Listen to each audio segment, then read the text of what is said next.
Maymay entrata update. Pretty in orange pa nga si Maymay during Roja Grand Lunch na ginanap dyan sa Trinoma and red carpet. Kasi ang tagal ko na po talaga bring yung action ko.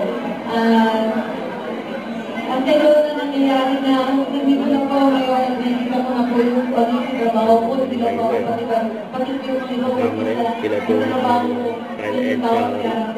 Sobrang excited po. At nakakapagod ko ngayon pala. Kasi minsan kayo, sinandag ko na po talaga yung pag-post namin, pagsisikap namin na mapaganda yung show.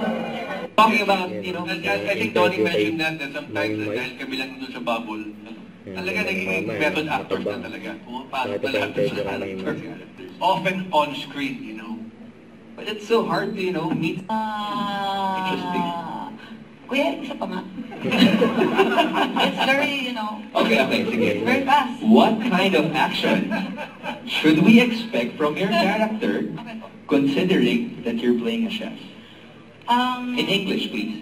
So, I'm a sous chef. What? So? So chef? So?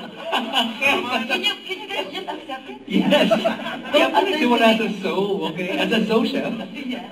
Hindi, so kung nakikita niyo po sa mga BTS ko, tsaka yung mga ibang clips po na gumagamit na ako ng knife talaga. So, yung expertise ko talaga is knife po. So, marami pa kayong makikita na action scenes na yun yung gamit ko po. Weapon.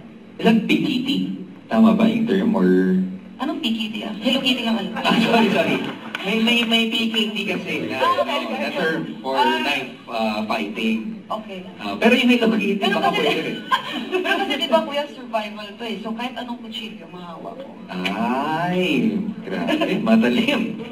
Until my mind. Okay, from social media, Don't forget to subscribe, click the notification bell for more updates. This is Richard the Action Vlog. Stay tuned for more videos.